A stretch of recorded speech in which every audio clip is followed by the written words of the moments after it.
David Breban, je veux savoir, quel est son point de vue sur, je sais pas c'est quoi ça, sur l'hypothèse de simulation?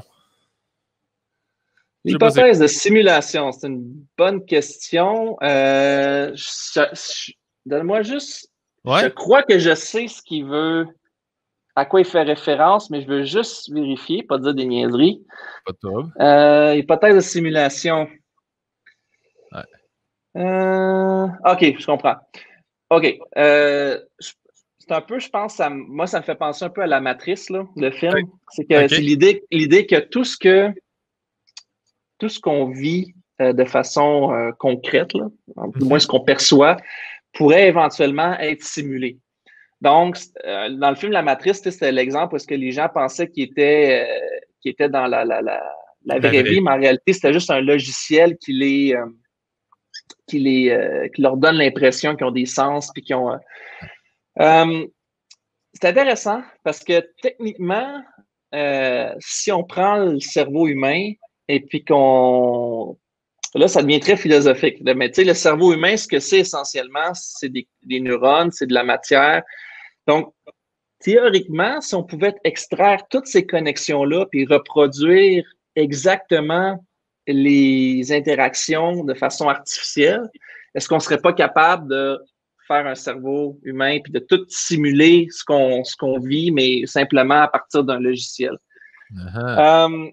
C'est une bonne question. Moi, je crois quand même que... Puis là, tu sais, c'est vraiment pas mon domaine de la biologie. Fait que, tu sais, je sais pas ce que les médecins en penseraient, mais moi, ce que j'ai l'impression, c'est que le corps humain, c'est une entité quand même assez complexe, puis que le cerveau se dissocie pas aussi facilement qu'on pense du reste du corps, tu sais. Okay. D'après moi, il y a quelque chose, il y a une interaction avec l'ensemble du corps humain qui fait en sorte que on va avoir, mettons, des sentiments différents, avoir les hormones vont venir influencer la chimie. Puis j'ai l'impression que le corps humain, c'est beaucoup plus que juste un cerveau qui prend des décisions. Il y a tout le système qui mécanique. Ouais, j'ai l'impression que ça serait extrêmement difficile à simuler parce que c'est quelque chose qu'on comprend pas encore pleinement. Donc, comment on peut simuler quelque chose qu'on maîtrise pas complètement. Puis, c'est quelque chose qui est porté à évoluer puis à s'adapter aussi.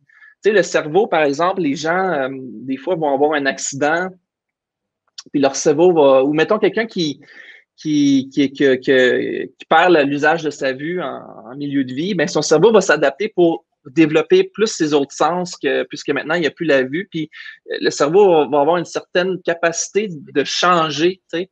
Puis ça, je pense que c'est quelque chose qu'on comprend encore très mal, comment que le cerveau peut s'adapter. Après ça, en tant qu'être humain, bon, on a des années d'évolution derrière nous. Fait que moi, c'est sûr que dans mon expérience de vie, puis toi, dans la tienne, il y a eu des événements qui ont fait que je suis qui je suis maintenant, mais il y a aussi, je pense, un bagage génétique qui fait que j'étais prédisposé à ça, moins disposé à ça.